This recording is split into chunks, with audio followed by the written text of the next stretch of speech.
Salam, hər vaxtınız xeyirli olsun, əziz və dəyərli izləyicilər. Bu gün yenə Psixoklinik və Oyun Məktəbinin təşkilatı dəstəyi ilə Psixoloqun Sualı var adlı podkastımıza hər kəsi salamlayırıq.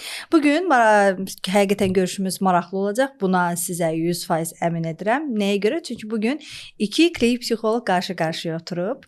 Bu gün qonağı mənim üçün çox dəyərli, özümdən bir parça olan, mənim öz yetirməm klinik psixoloq Gülsənəm Vahiddir. Gülsənəm, xoş gəlmisən əzizim. Salam Anara xanım. İlk öncə məni bu podkastda dəvət etdiyiniz üçün sizə böyük təşəkkür edirəm ki, məni bura çıxışımı dəstəklədiniz. Mən çox sevinirəm həqiqətən bura gəldiyin üçün. Bu gün seanslarını da təxirə salmısan. Valideynlərimizdən indidən üzr istəyirik, amma həqiqətən bu görüş çox vacib və gərəklidir. Çünki biz psixoklinik ailəsi olaraq qarşıdakı 2 ay, iyul və avqust ayı mərkəzimizdə disleksiya dəstək ayı elan edəcəyik. Bəli, bu xəbəri elə burdan paylaşmaq istədim. Nəyə görə?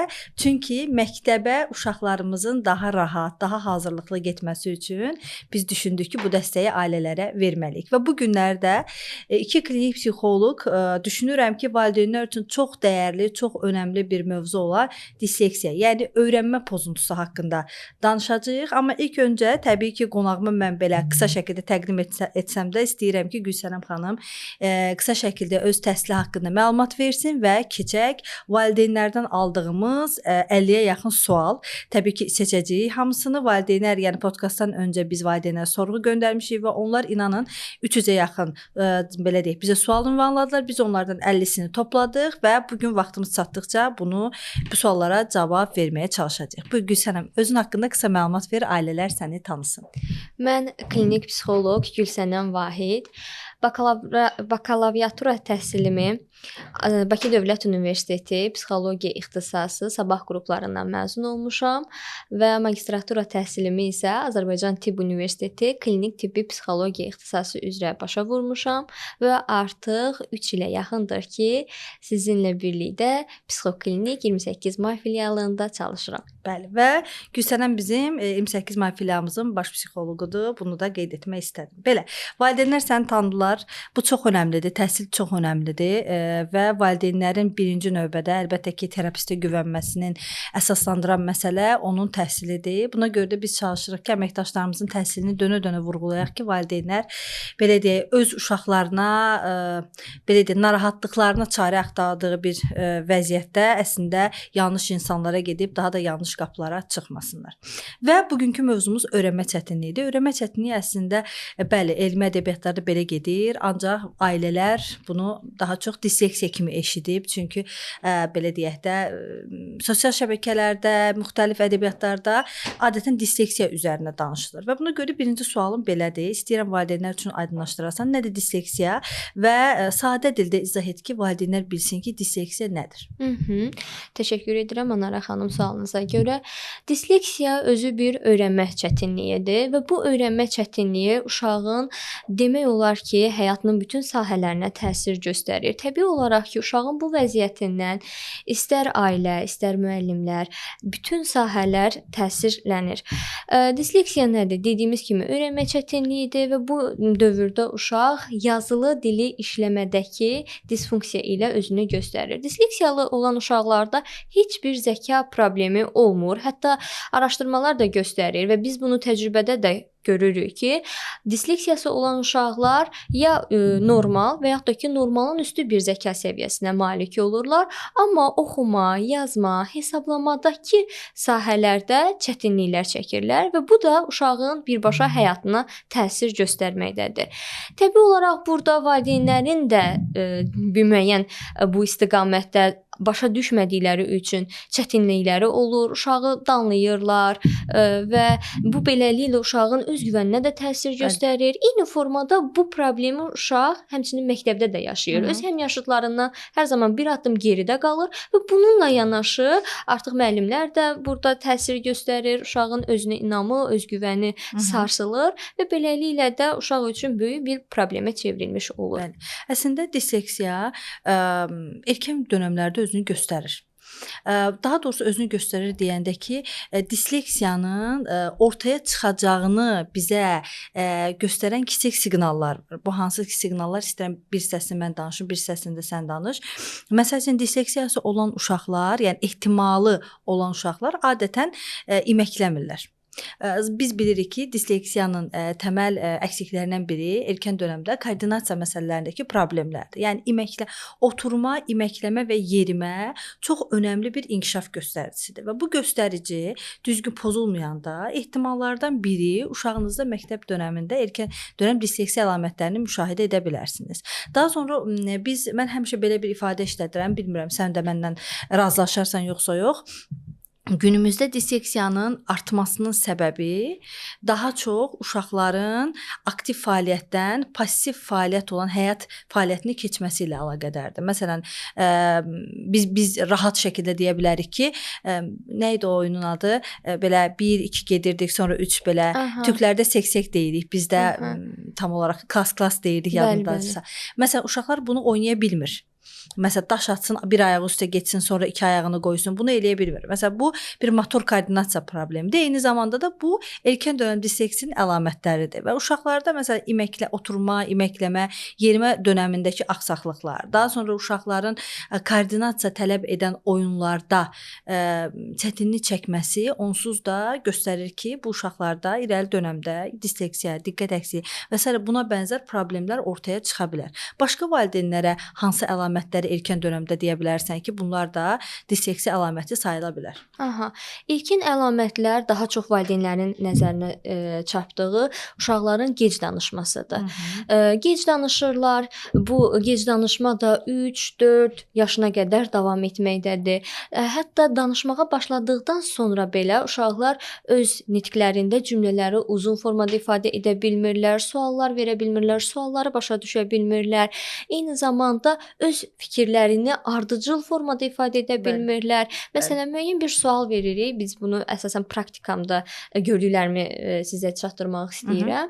Məsələn, sual veririk, uşaq hə, yox qısa cavablar verir və yaxud da ki, bir sadə cümlə ilə ifadə edir. Biz bunu terapiya vasitəsilə artırmağa çalışırıq. 2, 3, hətta daha artıq cümlələrlə özünü ifadə etməsini dəstəkləyirik. Eyni formada disleksiyası olan uşaqlarda sağ-sol ayrımında da çətinliklər yaşayırlar.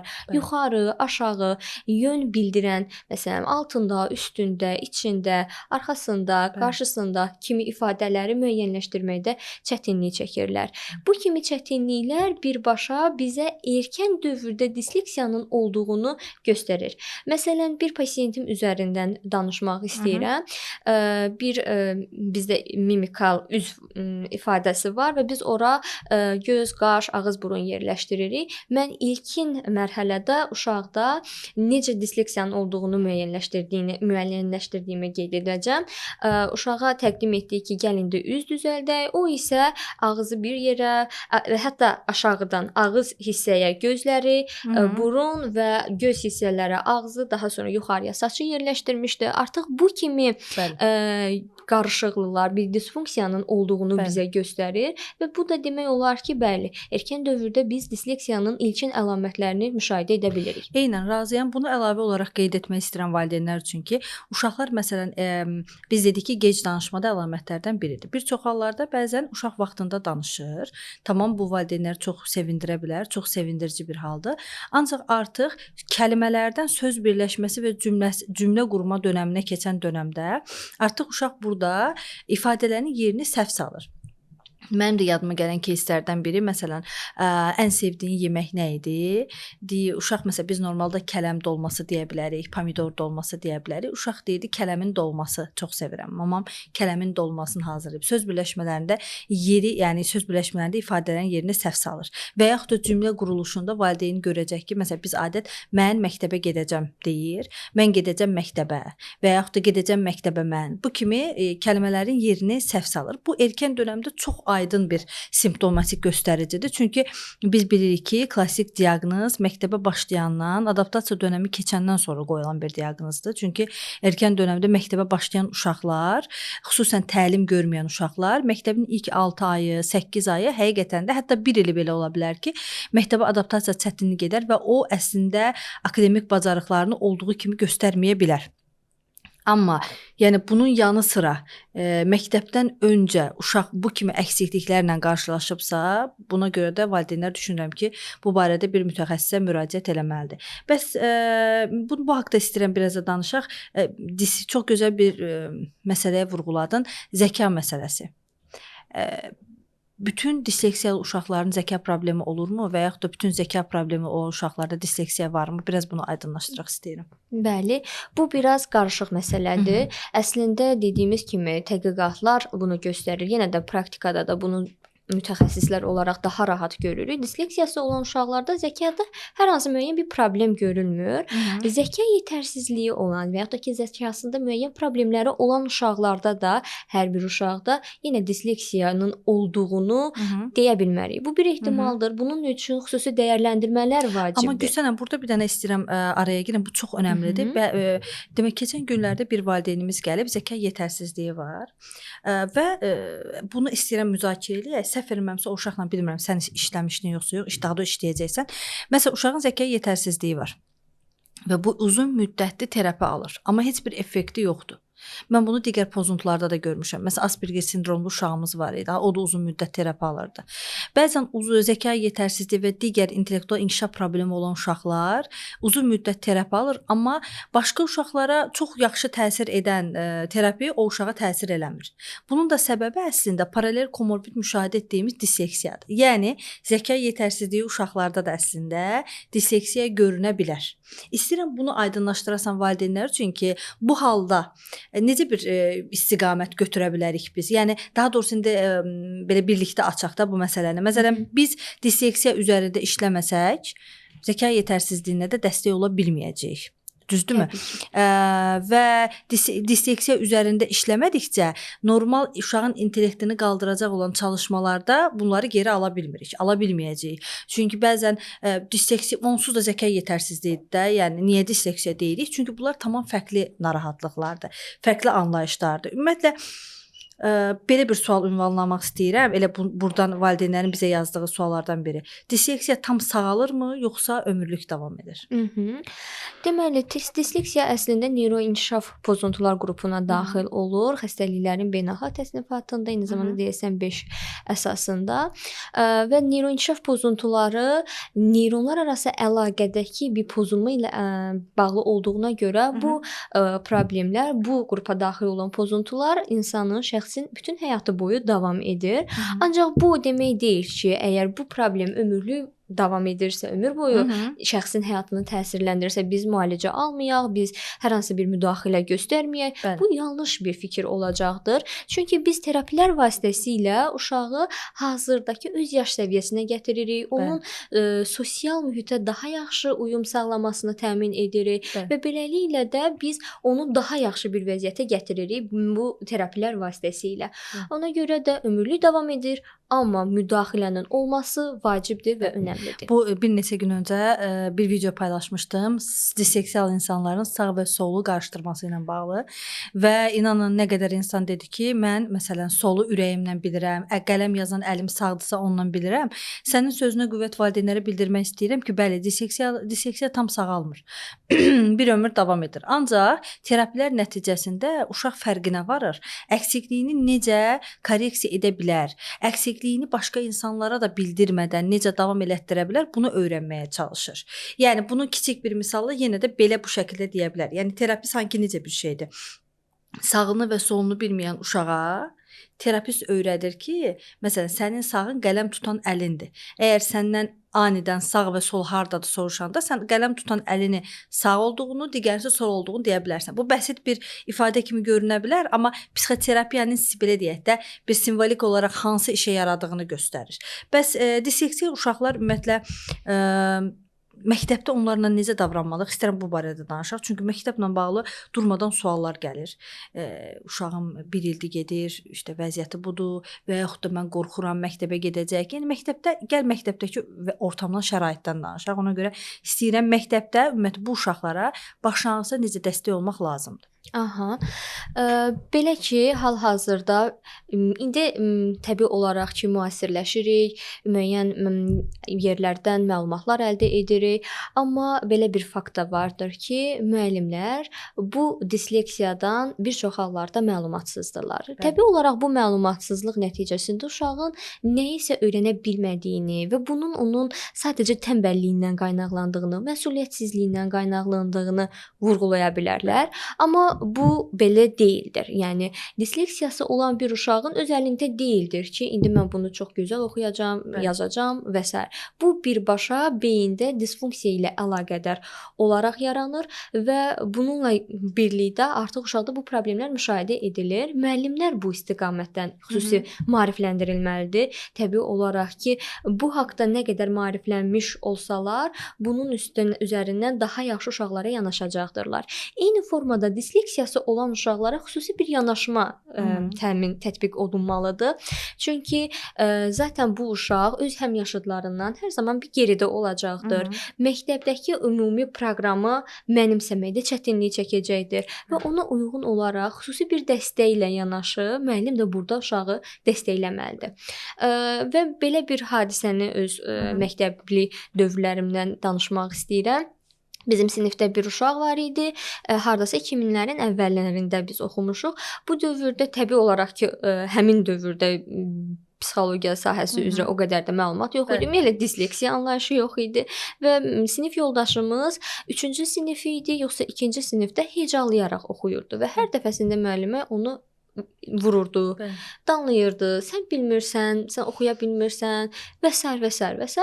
Amma daha sonra artıq biz bu sahədə inkişaf etdikcə o uşağın həmin dövrdə disleksiyalı biri olduğunu və buna görə də psixoloji bir təzyiqə məruz qaldığını artıq fərqinə vardıq. Bu da yanlış yanaşmalardan biridir. Müəllimin uşağı danlaması, ən sadə halda şiddət göstərməsi bu yanlış davranışlardan biridir. Bəli. Müəllimlərin maarifləndirməsi mövzusu çox önəmlidir. Düşünürəm ki, bu mövzuda hətta mənim yaralı yerimdir. Çünki müəllim maarifləndirilməsi düşünürəm ki, biraz yanlış gedir. Niyə görə yanlış gedir? Çünki müəllim maarifləndirilməsində disleksiyalı uşaqlara müdaxiləni demək olar ki, ancaq akademik tərəfdən olduğu qeyd edilir. Baxın, əziz izləyicilər, mən hələ ki ilk və yeganə Beynəlxalq Disleksiya Assosiasiyasının üzvü olan bir şəxsəm. Eyni zamanda da hələ ki ilk və yeganə olaraq Beynəlxalq Disleksiya Assosiasiyasının təşkil etdiyi konfransda iştirak edən bir mütəxəssisəm. Yəni bu qulaqlar sonradan və yaxud da hardansa eşitməyib. Bu qulaqlar birbaşa konfransda qeyd edilən cümlələri sizə çatdırmaq istəyir. Uşaqlarla, disleksiyalı uşaqlarla təməl və əsaslı terapiyalar psixoloqlar tərəfindən aparılmalıdır. Çox yaxşı olar klinik psixoloqlar tərəfindən aparılsın. Sadəcə klinik psixoloqlar sayı məhdud olduğundan, yəni daha geniş vüsət almayıb. Təbii ki, bu bir master dərəcəli şəxslərdir. Amma psixoloqlar mütləq başda terapinin başında durmalıdırlar və terapiyə dəstək məqsədi ilə pedaqoqlar olmalıdırlar. Bunlardan biri və birincisi nəyə görədir? Təşviş. Disleksiyalı uşaqların ən önəmli və ayrılmaz bir ikili pozuntusu təşvişdir. Həyəcan təşviş problemi o uşaqlarda yəni ki, prosesi bilmədikcə daha da artır. Düşünün, uşağınız disleksiyalıdır və paraleldə həyəcan təşvişi var və sən onun qabağına dəftər qoyursan və valideyn o dərs axıra gedənə kimi 10 dəfə qışqıracaqdır və hər qışqırdıqca həyəcan təşvişdən bildiyi şeylərdə neyəcək? Artıq demək olar ki, yaddan çıxardacaqdır. Buna görə öyrənməyə səy göstərdikcə uşaq dayda əksinə gedəcəkdir.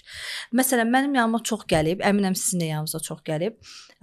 Biz gedirik. Biz 6 ayda pedaqoq yanına gedirik. 1 ildir pedaqoq yanına gedirik. Amma pedaqoq yanında heç bir dəyişiklik olmur. Pedaqoqun özü şəxsən savadlıdır, yaxşıdır, işini bilən şəxsdir. Amma bu uşaq, bu disleksiyalı uşaq pedaqoqun yanında niyə düzəlmir? Niyə düzəlmir? İstəyirəm davamını siz deyəsiniz. Nəyə görə düzəlmir? Bəli, çünki pedaqoq işi sadəcə hərf yazdırmaq, oxutdurmaq və s. olacaqdır.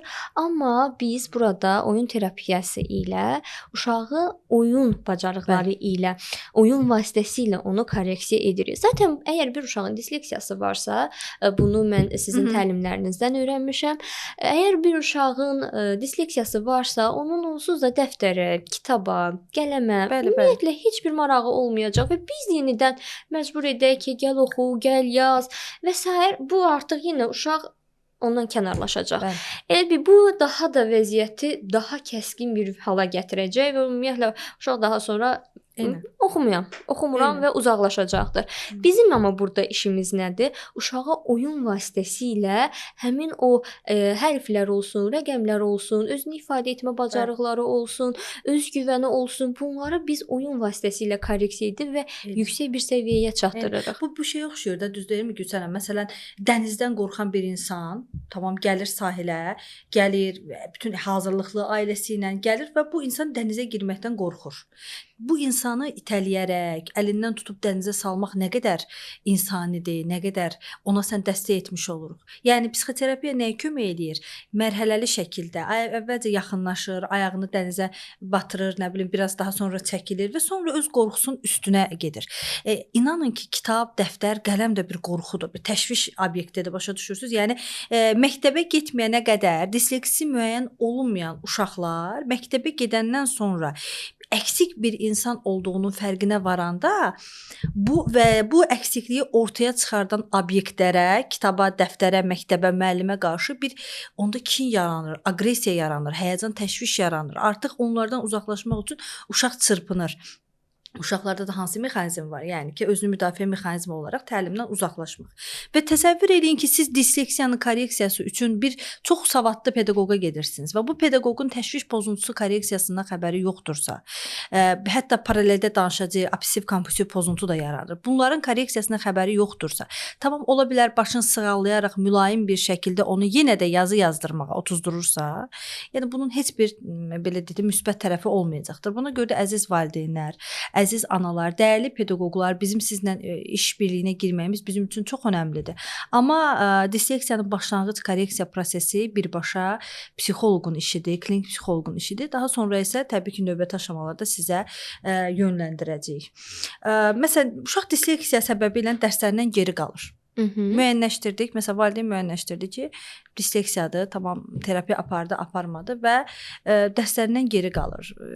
Necə bir tövsiyələr edə bilərsiniz ailə üçün terapiyadan hələ belə deyək də kənar? Bir mütəxəssis kimi yanınıza valideyn seanslarına gələn çox olur. Hətta Gülsənəm xanıma valideyn seansları yavaş-yavaş uşaq seanslarından çox olur. Məsələn, yanınıza gəldi bir valideyn.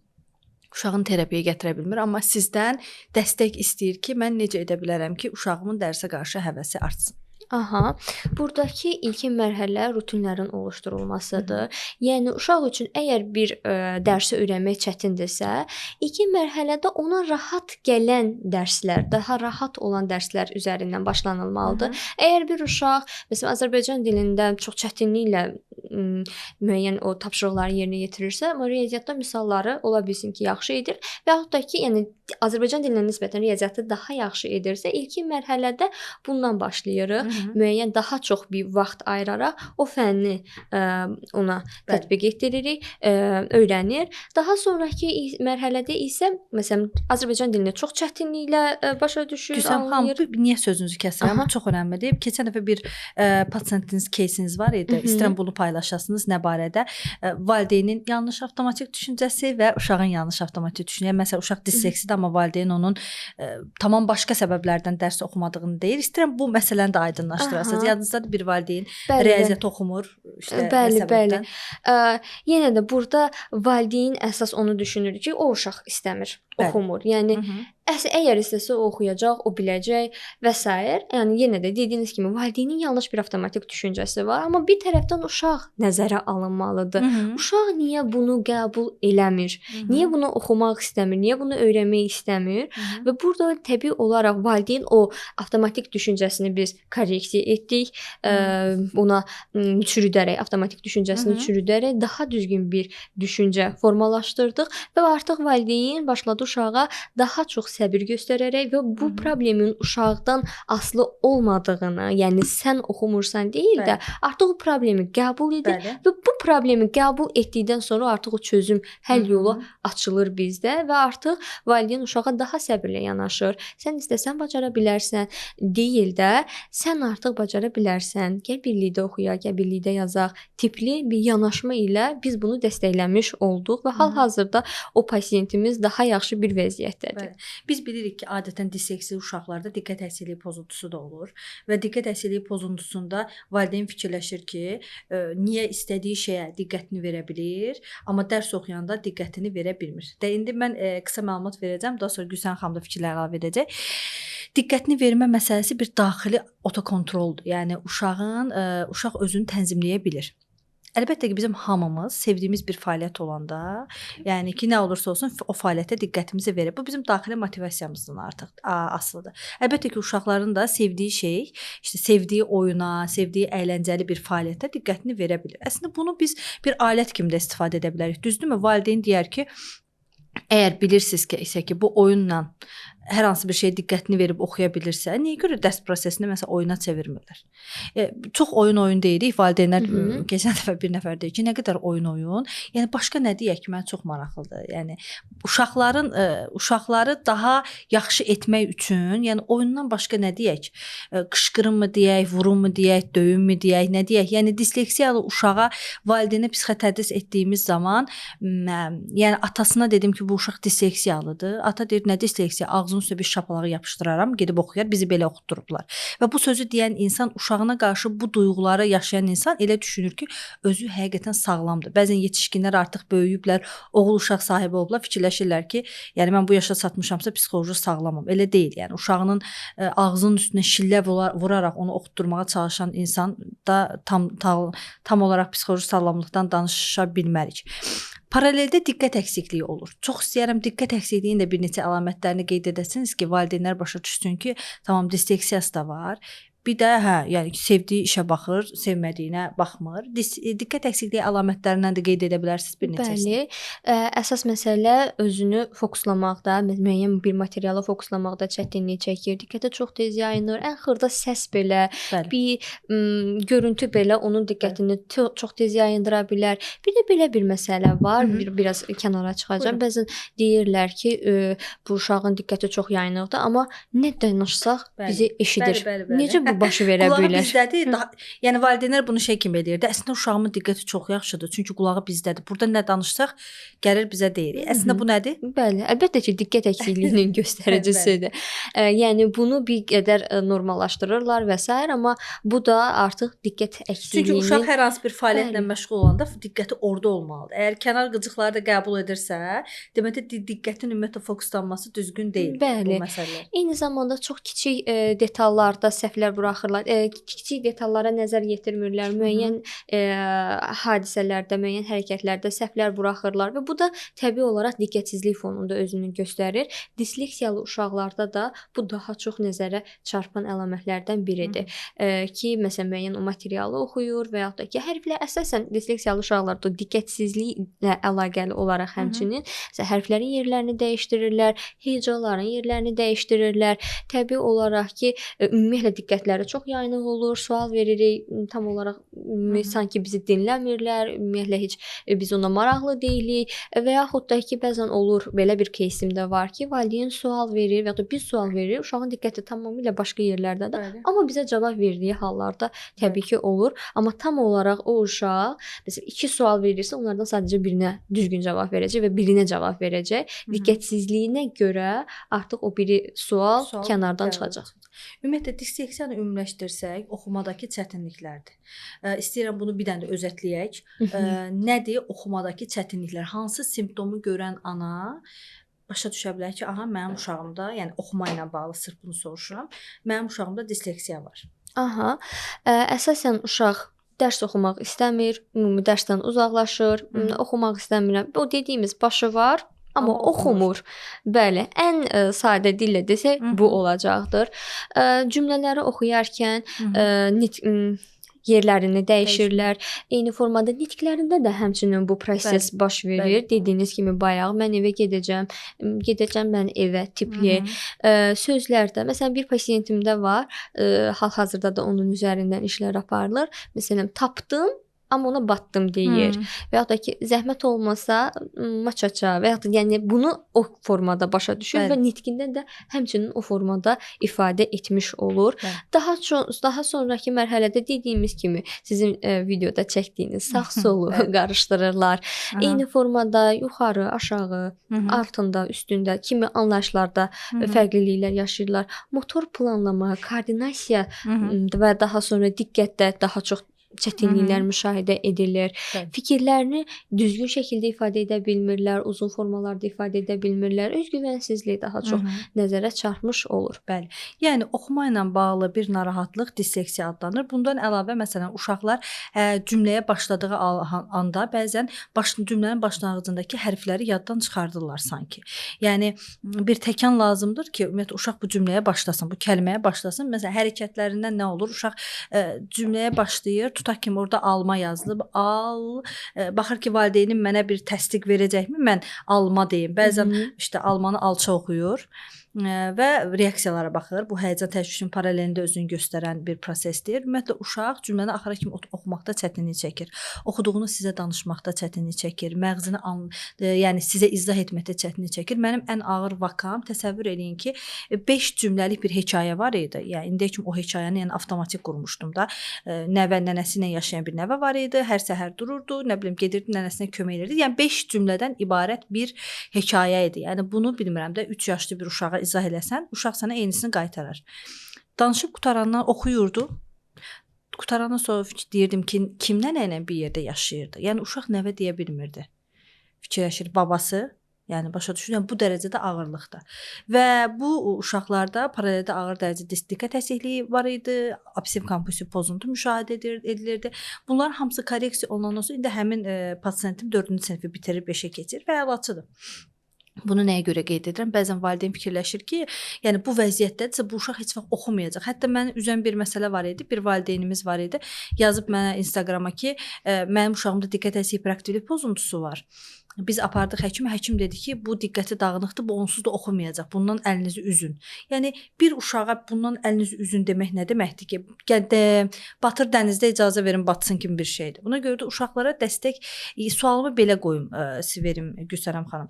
Bu kimi uşaqlara psixoloji dəstək verdiyimiz zaman vəziyyət hara kimi gedə bilər? Yəni nə səviyyədə yaxşı ola bilər və sizcə valideynlər yəni maddi xərc çəkməlidirlərmi uşaqlarını psixoloqa gətirsinlər? Təbii ki, əlbəttə burada müdaxilə vacibdir, önəmlidir.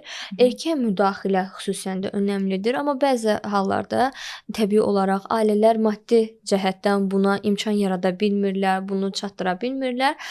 Təbii ki, disleksiyası olan bir uşaq müəyyən qədər irəliləyəcək. Həyat onu hara qədər aparacaq, bu bilinməz, amma irəliləyəcək təbii olaraq və xüsusilə də təhsil həyatının ilkin 4 ilində müəyyən qədər zar-zor oxuyacaq.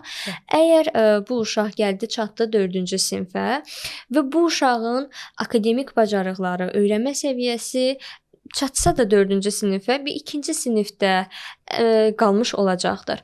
Ona görə də yəni təbii olaraq ki, burada müəllimlərin də müəyyən qədər dəstəyi olacaqdır. Necə dəstək? Uşaq 2 almasın, məktəbdən qovulmasın. Bu kimi müdaxilələr olunacaqdır. Amma uşaq yenidən müəyyən bir dövrdən sonra ümumiyyətlə məktəbdən də bezəcək, müəllimlərdən də bezəcək və təbii olaraq bu onun həyatına təsir göstərəcək. Belə bir araşdırma var ki, ümumiyyətlə uşaqlar ibtidai təhsildən sonra uşaqların öyrənmə istəyi onların nəyi bildiklərindən yox, təlimi necə mənimsədiklərindən çox asılıdır. İbtidai sinifi, yəni 10 yaşının üzərində uşaqlar artıq yeni gələn bu geniş miqyaslı fənlər var. Fizikasıdır, kimyasıdır, biologiyasıdır və digər hansı ki buna gələcək təhsil üçün çox önəmlidir. Bunları öyrənmə istəyi birbaşa onların nəyisə öyrənmə istəyindən üst-üstə düşür. Yəni təsəvvür edək ki, disleksiyalı bir uşaqdır. uşaqdır. Zar-zor güclə ibtidaiyə çatdırılıb və bu uşaq artıq böyüyür, yeniyetməliyə giriş dönəmində də artıq bir şəxsiyyət formalaşmağa başlayır və bu dönəmdə də onun zaten dərsə qarşı bir neqativ duyğuları var və bu duyğularla bu ağır dərsləri necə öyrənməyə çalışacaqdır.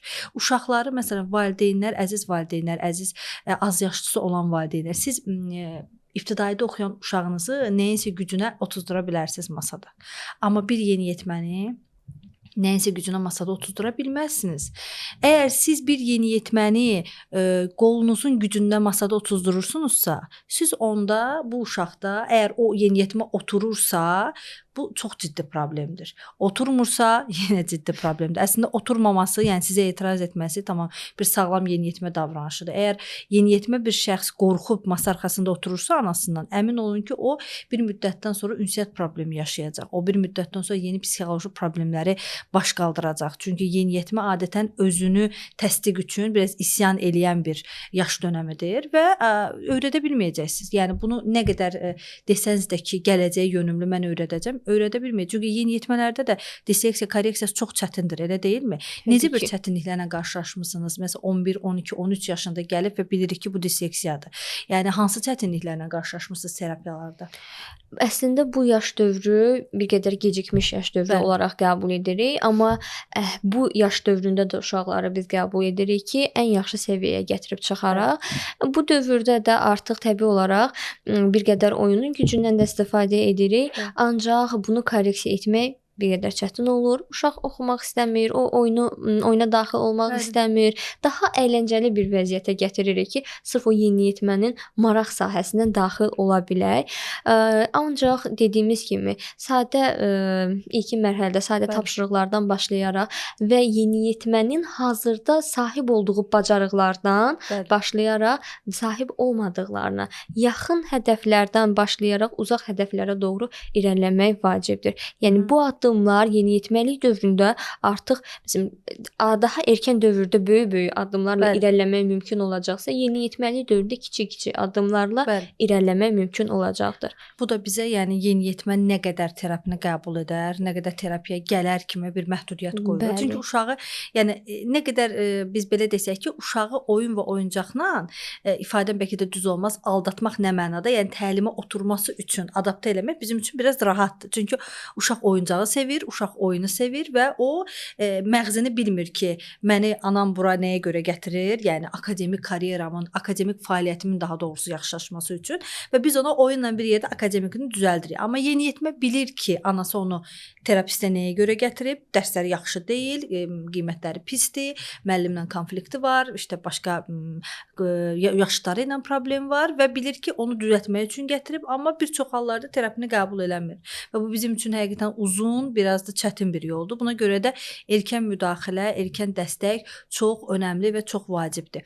Biz disleksiyadan danışdıq, istəyirəm biraz da disqrafiya və diskalkuliya haqqında danışasınız. Bəs bunlar nədir? Bunlar da valideynlərə qısa məlumat verməyinizi istəyirəm. Disqrafiya və yaxud da ki, yazı ilə bağlı, yazıdakı olan çətinliklərdir. Disqrafiyası olan uşaqlar hərfləri yazmaqda çətinlik çəkirlər. Eyni zamanda yazarkən də hərflərin yerlərini qarışıq yazırlar. Olduğundan böyük yaza bilirlər, olduğundan kiçik yaza bilirlər. Eyni formada sırf məsələn o yazıdakı hərflərlə ardıcıllığı ilə bağlı çətinliklər yaşaya bilirlər. Diskalkuliya dediyimizdə isə bu riyaziyyatla bağlı olan çətinliklərdir. Riyaziyyatda, yəni uşaqlar saymağı bacarmırlar, saymada çətinlik çəkirlər, rəqəmləri bir də həmçinin mirror writing də deyirik, ayna görüntüsü də verirlər. Bəli, fərqli formada, yəni ayna görüntüsü ilə yaza bilirlər. Daha sonra hesablamalarda ən sadə, bəsit riyazi əməllərdə belə toplamada, çıxmada çətinlik yaşayırlar. Daha yüksək mərtəbəli rəqəmlərdə, məsələn 35+11, bunlarda məsələn o yadda saxlama məsələsi var. Məsələn bunlarda müəyyən çətinliklər yaşaya bilirlər. Eyni zamanda bölmə, vurma vurmada da xüsusi məsələn mərtəbəli xüsusən də vurma bölmələrdə çətinlik yaşaya bilirlər. Bu kimi çətinliklər bizə artıq həmin o sahələrdə çətinliyin olduğunu bildirir. Eynən. Məsələn, mənim diskalkuli tərəfdən əksikliyim, məsələn, kimsə mənə desə ki, 200 metr sonra sağa dön, o 200 metri heç cür gözümdə canlandıra bilmirəm. Əslində insanlar, yəni bunu 1 və 2 nümunədən sonra artıq beyinlərində modelləşdirirlər. Və yaxud da insanlar var, məsələn, bilir ki, 2 kilo əgər alma almaq lazımdırsa, ora neçə təxminən nə qədər alma qoymalıdır. Yəni bu kimi çətinliklər. Amma həmişə belə sual verirlər, bəs disleksiya düzəlməyəcəksə, öyrənmə çətinliyi heç vaxt düzəlməyəcəksə, sanki qüsurlu qalacaqmış kimi bir təəssürat yaradırlar. Əziz valideynlər, elə deyil. Biz həyatımızın müəyyən dönəmində öz əksikliklərimizi necə bərpa yəni necə dəstəkləyə bilərik, bunu öyrənirik. Bu şeyə oxşuyur da. Məsələn, üzümün burasında nə bilim bir ləkə var. Nə edirəm? Saçımı tökürəm. Bunu heç kəs görmür məsələn. Disleksinin də düzgün terapiya ilə korreksiyası nəticəsində uşaq onu öyrənir. Məsələn, bu gün əgər kimsə mənə desə ki, 200 metr sağa dön, avtomatik soruşacağım məsələ, məsələn, nəyin yanından dönə bilərəm? Məsələn, yaxın nədir? Və yaxud da ki, həyatımızı rahatlaşdıran navigatorlar var. Baxacağam, buradan dönəcəm. Yəni uşağın həyatını rahatlatmaq üçün ona dəstək. Amma ibtidai dönəmdə uşağın disleksiyası mütləq korreksiya olunmalıdır. Heç korreksiya olunmayan uşaqlarda akademik uğursuzluq yaranır və istəksizlik yaranır və belə-belə də avtomatik olaraq uşaqlar dərsdən uzaqlaşacaqdır. Və bir sual da gəlmişdi. Mən bu da çox diqqətimi çəkdi. Yəni daha doğrusu bir deyil, bununla bağlı çox suallar gəlmişdi. Dil öyrənmək. Bilirsiniz ki, anaların, ailələrin bir az belə deyək, çətinliyə düşdüyü dönəm məktəb dönəmlərində hansı dilli məktəbə qoyum? Azərbaycan dili, rus dili, ingilis dili və yaxud da istəyirəm uşağım yeni dil öyrənsin. Aha, bu getdi və müəyyən oldu ki, uşaq disleksiyadır. Valideyni bir təşviş bürüyür ki, disleksiyadırsa, öyrənmə çətinliyi varsa, yəqin dil də öyrənməyə biləcək. İstəyirəm bu haqqda valideynlərə məlumat verəsiniz. Disleksiyalı uşaqlar yeni dil öyrənə bilərlər. Təbii ki, öyrənə bilərlər, amma bu öyrənmə bir qədər uzun müddət alacaqdır. Çünki disleksiyası olan uşaqlarda dediyimiz kimi müəyyən bir dövrdə nitqində gec nitqinin açılması problemi zaten var. Uşaq öz ana dilində, yəni ana dili də ananın danışdığı dildə rahat şəkildə özünü ifadə etməyi bacarmalıdır. Öz fikirlərini sərbəst formada ifadə etməlidir. Ondan sonra biz artıq keçək ikinci dildə uşağı öyrətməyə çalışaq. Təbii olaraq ki, bu müəyyən çətinliklər yaşayacaqlar. İkinci dili üçün yaxşı olar ki, əgər bir uşaqda disleksiya müəyyənləşdirilibsə, ilkin mərhələdə Azərbaycan dilində, yəni öz ana dilində uşaq təlimi almalıdır. Daha sonraki mərhələdə uşaq bunu daha yaxşı mənimsəyibsə, ikinci dilə keçid etmək mümkün olacaqdır. Amma təbii olaraq bu ikinci dili də öyrənərkən o çətinliklər nəzərə alınmalıdır. Amma düşünürəm ki, bu daha çox heç bir dəstək almayan uşaqlarda görsənə bilər. Nə düşünürsünüz? Məsələn, erkən dövrlərdə 6 yaşına kimi düzgün dəstək alırsa və disleksiyası həqiqətən çox yaxşı vəziyyətə gəlirsə, burada necə dil öyrənmək yenə eyni səviyyədə çətin ola bilər? Əslində, əgər erkən müdaxilə varsa, xeyr. Təbii ki, uşaq artıq o müdaxilənin nəticəsində daha yaxşı öyrənə biləcəkdir. Zaten biz o erkən müdaxilə dediyimiz zaman o psixoterapiya vasitəsilə uşağı ən yaxşı səviyyəyə gətirib çıxarırıq. Bəli.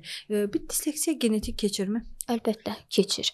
Bəli. Bu tədqiqatlar da göstərir. Bunu yenə də praktikada da rahat şəkildə görə bilirik. Əgər valideynlərdə və yaxud da ki, birinci dərəcəli qohumlarda kimdəsə disleksiya varsa, disleksiya əlamətləri müşahidə olunursa, uşağın özündə də disleksiyanın simptomatik əlamətləri ola bilər, eyni zamanda disleksiyanın özü də ola bilər. Bəli, yəni əziz valideynlər, bəlkə də indi uşağınızda müşahidə edilmir. Uşağınız çox balacadır, körpədir. Amma sizin özünüzdə disleksiya əlaməti varsa, bu ehtimal uşağınızda özünü göstərə bilər. Gec göstərsin və gec müdaxilə olunsun bunun əvəzinə, yəni özünüzlə bağlı olaraq uşağınıza erkən dönəmlərdə dəstək verə bilərsiniz, yəni psixoloqla bağlı. Və bir də məsələn disleksiyalı uşaqların bullyingə məruz qalması biz çox müşahidə edirik. Yazı yaza bilmir, xətti pis olur. Uşaqlarda məsələn xoşuma gəlmir, bilmirəm, bəlkə də təhsil prosesinin bir parçasıdır. Yəni bu haqqda məlumatsızam. Düşünürəm müəllimələr məni anlayışla qarşılayar. Uşaqlarda yarışlar keçirirlər sürət sürətli oxuma yarışları. İşte sən 1 dəqiqədə neçə kəlmə oxudun, 1 dəqiqədə neçə kəlmə oxudun. Məsələn, mənim pasientlərim var ki, bu barədə çox böyük təzyiqə və bullyingə məruz qalırlar. Çünki disleksiyası var, zaten sürətli oxuya bilmir və yaşlarına bullyingə məruz qalır. Başqa hansı təsirləri görmüsünüz, pasientləriniz olub? Ümumiyyətlə hansı şəraitdə bullyingə məruz qalırlar? Necə bir proseslər baş verir ki, uşaq əslində orada ciddi bir travma alır? Bəli. Bu dediyiniz bullying daha çox məktəbdə müəllim tərəfindən dəstəklənən bir proses halında olur. Bəli. Çünki müəllim bayaq da vurğuladığımız kimi danlayır, sən bilmirsən, sən çox məsuliyyətsizsən, çox tənbəlsən, edə bilmirsən və bu da birbaşa uşağın özgüvəninə təsir göstərir. Bəli. Aha, deməli məndədir problem. Yəni təbii olaraq uşaq bunu düşünmür. Və uşağa elə bil ki, bu ifadələr nə qədər çox göstərilirsə, təzyiq olunursa, uşaq da başlayır həmin o davranışı artıq mənimsəməyə. Bəli. Artıq başlayır o dəftərdən, kitabdan uzaqlaşır. Sinif yoldaşları da təbii olaraq Bəli. burada o müəllimin davranışından qaynaqlanaraq, xüsusən təsirlənərək ona bu formada yanaşırlar və sinif yoldaşları tərəfindən də sən oxumursan, sən onsuz da pis uşaqsan kimi yanaşma ilə o uşağı öz qruplarına daxil etmirlər, öz müəyyən o fəaliyyətlərinə daxil etmirlər və beləliklə də uşaq uzaqlaşır. Bu problem xüsusən də müəllimin yanaşması nəticəsində müəllim şikayət edir valideynə. Valideyn də artıq burdan uşağın üzərinə düşür və uşaq daimi olaraq hep bir təzyiq altında olur, hep bir müdaxilə altında olur və artıq uşaqda başlayır bu çətinliklər. Təbii olaraq ki, əsas xüsusi məsələ müəllimlərin maariflənməsidir. Ola bilər valideynin bu sahə üzrə hər hansı bir məlumatı yoxdur. Yəni biz burada valideyni də xüsusi günahlandıra bilmərik. Amma müəllim bu istiqamətdə maariflənmiş olmalıdır ki, hər bir uşağa fərdi yanaşmanı təmin etsin. Əgər uşaqda erkən dönəm disleksiya əlamətləri müşahidə edirsə, bunu valideynə mütləq şəkildə bildirsin və valideyn də buna uyğun olaraq o müdaxiləni uşağa göstərə bilsin. Bəli, müəllimlər mövzusunda çox haqlısınız. Disleksiyalı olan bir pasientimə yenə də adını bilmirəm, qarışdırıram. Hansı ki müəllim deyir, uşaqlar yazır, inşaat, imlada tam olaraq bilmirəm. Məsələn, müəllim deyib, uşaq yazıb, uşaqlardan birinin disleksiyası var idi və onun yazı sürəti çox aşağı idi. Çox geri qalmağa başlayıb və müəllim başlayıb digər uşaqları müqayisə etməyə ki, nə olub, zəng vurulanda sən birinci qaçırsan, bufetə birinci gedirsən, falan şey birinci edirsən, yazına gələndə sən yaza bilmirsən. Baxın, bu anlayış nə qədər absurd bir anlayışdır. Bir pedaqoqa, bir müəllimə yaraşmayan. Yəni ki, adının qarşısında pedaqoq varsa, əgər o onu bilmirsə, əgər uşağı şeylə müqayisə edirsə ki, sən yaxşı qaçırsan, yaxşı bufetə gedib nəsə alırsan, amma yazını yaza bilmirsən, bunu özünə sanki bir təhqir kimi qəbul edir. Görün bu nə qədər, yəni savaddan, təhsildən burada söz gedə bilməz və uşaq da təsəvvür edin ki, bu cür bullyinglərə məruz qalan uşaq, disleksiyalı da onun intellektual problemi yoxdur, bu uşaq ağıllıdır və bu cür prosesdə ortam onu o qədər sıxır ki və bir müddətdən sonra davranış problemləri ortaya qoyur və başlayır dostları ilə dalaşmağa və sanki müəllim də özünə haqq qazandırır. Görürsüz, mən sizə demişdim, bu uşaq pis uşaqdır. Mərdi qova-qova namərd etmək məsələsi var da. Amma bu uşaqlar əslində pis uşaqlar deyil. Biz onlara təzyiq göstərərək onları məcbur belə pis uşaq edirik. Məsələn, təsəvvür edin ki, 2 övladınız var, birinin ayağı gipsdədir. Ayağı sınıb gipsə qoyub və siz tələb edirsiniz ki, evdəki bütün fəaliyyətləri 2 uşaq eyni şəkildə etsin.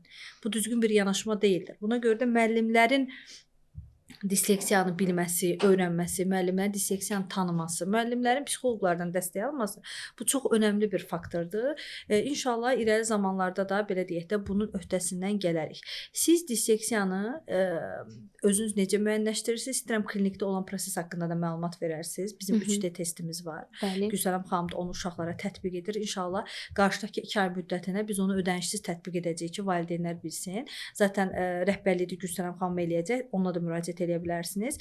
Proses necə gedir bizdə? İstəyirəm onun haqqında məlumatı siz verəsiniz. Hansı test tətbiq edirik, hansı proqramla işləyirik və proses sonunda nə nəticə əldə edirik? Aha. Bu hal-hazırda klinikdə bizim tətbiq etdiyimiz test sizin tərəfinizdən tərtib olunmuş 3D testidir. Bu test vasitəsilə disleksiya, disqrafiya, diskalkuliya kimi problemləri biz çox rahat bir formada müəyyənləşdirə bilirik. Daha sonra bu test birbaşa uşaq üzərində aparılır. Təbii olaraq valideynə bir anamnez, ilkin mərhələdə anamnez toplanılır.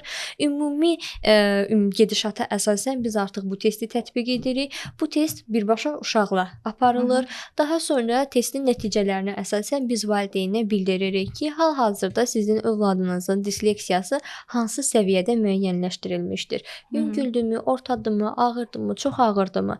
Valideynə məlumat verdikdən sonra hər uşaq üçün xüsusi bir proqram hazırlanır. Çünki hər bir uşaq individualdır və biz bu individuallığa əsaslanaraq sizin tərtib etdiyiniz 3D proqramını tətbiq edirik. Yenə də burada 3D proqramı da disleksiya, disqrafiya və diskalkuliyanı əhatəli şəkildə bütün inkişaf sferalarına təsir göstərərək bunu korreksiya, bu problemi korreksiya edən bir material toplusudur və biz bununla ən gözəl nəticələrə çata bilirik. Hətta sizə deyim, bu proqramı tətbiq etdiyim və çox gözəl, çox tez bir zamanda nəticə aldığım pasiyentlər də olmuşdu. Bunu xüsusilə də bu proqramın nəticəsini mən ingilis dilli bir pasiyentim üzərində tətbiq edərkən müşahidə etmişdim və biz birlikdə həmin o ingilis dili üzərindən tətbiq etdik bu proqramı və bu testi çox gözəl bir nəticə ilə valideyni yola saldıq. Çox sevindim. Bir müəllim kimi həqiqətən məni çox qürurlandırır, həqiqətən. İndi hal-hazırda podkastda sanki bir aparıcı kimi çıxış edirəm, amma yəni ki, müəllifi olduğum bu proqram həqiqətən uşaqlara çox böyük dəstək göstərir. Çünki biz oyun oynayırıq. Biz oyun vasitəsilə onu başa salırıq ki, bu qələm, bu kitab, bu oxu, bunlar heç birisi qorxulu deyil və sən bunu bacara bilərsən. Ən böyük anlayış, ən böyük dəstəyimiz uşaqlara sən əslində bunu bacara bilərsən. Bunu öyrətməkdir və biz bunu öyrədəndən sonra o kitabı da sevir, dəftəri də sevir, məktəbə getməyi də sevir, artıq özündə bu gücü tapır. Disleksiya haqqında əslində çox danışa bilərik. Təbii ki, vaxtımız məhduddur, amma əziz valideynlər, indi Gülsənəm xanım, istərəm birinci siz qeyd edəsiniz, ümumi olaraq ailələrə nə demək istəyirsiniz? Övladında disleksiya olan, ehtimalı olan və yaxud da ümumiyyətlə disleksiyanın tanınması üçün valideynlərə necə tövsiyələr edərsiniz? Qısa istəyirəm bunu verəsiniz və əgər bir ananın, bir ailənin disleksiyalı övladı varsa, ona bir terapist olaraq ümumi sözünüz nədən ibarətdir? Disleksiya əslində bir fərqlilikdir. Yəni biz bu uşaqda əgər ilkin mərhələdə disleksiyanın əlamətlərini müşahidə ediriksə, bu uşaqdan asılı olan bir problem deyil. Yəni bu uşağın beynindəki disfunksiya ilə əlaqəlidir və buna görə də uşağı danlamaq, onu incitmək, şiddət göstərmək, sözlü, fiziki şiddət xüsusilə də bunların hər birini etmək mənasızdır. Uşağa bu istiqamətdə dəstək göstərməliyik. İlkin mərhələdə uşağı bununla bağlı dəstəkləməliyik. Sən bacarmırsan, sən istəsən edərsən anlayışı ilkin mərhələdə o ortadan götürülməlidir. Və bu uşaq nə qədər buna məruz qalacaqsa, zaten uzaqlaşacaqdır. Amma əgər valideyn daha anlayışla yanaşacaqsa və müqayisə etməyəcəksə, bu mərhələ çox rahat şəkildə irəliləyəcəkdir. Müqayisə ən pis yanaşmalardan biridir. O uşaq bilir, amma sən bilmirsən. Qonşu uşağı, xalqın uşağı daha yaxşıdır. Anlayışı ortadan qalxmalıdır və beləliklə həmçinin valideynlər də bu prosesə dəstək olmalıdır. Müəllimlər də bu prosesə dəstək olmalıdır və ancaq bundan sonra biz o nəticəni görmüş ola biləcəyik. Təbii ki, yenə də erkən müdaxilə həyat qurtaracaqdır. Bəli, çox gözəl vurğuladınız. Mən də istəyirəm, əziz valideynlər, əziz və dəyərli ailələr. Disleksiya artıq günümüzdə qaçınılması çətin olan bir prosesdir. Son ədəbiyyatlarda 5 uşaqdan biri deyə oxumuşdum, bilmirəm, indi vəziyyət necədir, amma düşünürəm ki, qarşıdakı 10 il müddətinə hər iki uşaqdan birində disleksiya əlamətləri olacaqdır. Bunun ən böyük səbəbi çox təəssüflər olsun ki, bizim təbiətdən qopmağımız və daha passiv bir həyat rejiminə getməyimiz, eyni zamanda uşaqların televizor, telefon və digər, belə deyək, elektron cihazlarla olan əlaqələridir. Həyat şəraiti bizi çox təəssüf ki, sövq edir ki, disleksiyanın, yəni ehtimallar göstərir ki, disleksiya səviyyəsi artacaqdır. Amma bunu bilin ki, disleksiyalı uşaqlar problemli uşaqlar deyil. Onlar çox uğurlu yerlərə gələ bilən şəxslər ola bilərlər. Disleksiya sadəcə olaraq ilkin mərhələdə uşaqların təhsil alma və öyrənmə bacarığında bir çətinlik yaradır. Və biz əgər əl-ələ verib bu çətinliyi aradan qaldırsaq, bu uşaqların həyatında izi qalmayacaq şəkildə bir narahatlıq olacaqdır. Və disleksiyalı uşaqlara, Gülsənəm xanımın sözünə qüvvət, disleksiyalı uşaqlara əksik biri kimi baxmağa ehtiyac ehtiyac yoxdur. Bu onların əlində olan bir şey deyil. Yəni sən niyə oxumursan? Biz sənin üçün hər cür şərait yaradırıq. Bax, ən yaxşı məktəb, ən yaxşı müəllim, ən yaxşı geyimlər. Bunlar bir problemin aradan qalxması üçün əsas vermir. Bu problem uşağın zehnində olan bir problemdir. Buna görə də ona dəstək olmaq lazımdır, ona güvənmək lazımdır. Əmin olun, bir uşaq hiss etdikcə ki, ailəm mənə güvənir və məni başa düşür, o diqqətini daha çox fokuslayacaq və problemdəki, daha doğrusu iş gördüyü işdəki problemin səviyyəsi daha az olacaqdır. Buna görə də əl-ələ verək. Bu prosesdə də, yəni biz psixoklinik ailəsi olaraq, biz mütəxəssis olaraq sizə necə kömək edirik? 2 ay müddətinə ödənişli şəkildə testlər edirik. Yəni övladınızı ən azından bir dəfə testə gətirə bilərsiniz. Eyni zamanda proqramlarımızda çox böyük endirimlər edəcəyik ki, bütün ailənin, yəni hər maddi durumu hər səviyyədə olan ailələr bizə müraciət edə bilsin ki, biz bu korreksiya işini sürətləndirək. Ən azından bu növbəti tədris ili üçün hər kəsə çata bilməyəcək də böyük bir qrupun uşaqlara çataq və onlar məktəbə gedəndə o part arxasında sevə-sevə otursunlar. Buna görə də biz sizə dəstək əlimizi uzadırıq. Ümid edirəm ki, bu məsələni dərinliyini anlayan, övladını anlayan ailələrlə biz görüşə biləcəyik. Gülsənəm xanım, çox sağ olun gəldiyiniz üçün. Əminəm ki, inşallah növbəti görüşlərimiz yeni olacaqdır. Sizinlə istəmirəm belə deyək də səmimiyyətdən kənar danışım. Həqiqətən səninlə bir masa arxasında mövzu müzakirə etmək mənim üçün çox xoşdur. Bir müəllim üçün çox qürur vericidir. Yetirməsini artıq demək olar ki, tam sərbəst, rahat şəkildə nəyisə müzakirə edə bilir. Valideynlərin, əminəm ki, yəni sənə müraciət edən valideynlər həqiqətən ancaq və ancaq zaten eşidirəm, müsbət fikirlər bildirirlər. Bu mənim üçün çox xoşdur. İnşallah illər artdıqca daha da peşəkarlaşıb çox daha gözəl yerlərə gələcəksən. Buna heç şübhəm yoxdur. Çox təşəkkür edirəm, gəldin, vaxt ayırdın. Əminəm ki, yenə görüşəcəyik. Çox sağ olun Anara xanım. Mən də sizə bu istiqamətdə mənə dəstək olduğunuz üçün təşəkkür edirəm. Həqiqətən də bir tələbə üçün müəlliməsi ilə birlikdə müəyyən bir mövzunu müzakirə eləmək düşünürəm ki, çox qürur verici bir hissdir. Bu hissi mənə yaşatdığınız üçün sizə təşəkkür edirəm Anara xanım. Sağ olun. Sağ olun. Görüşərik.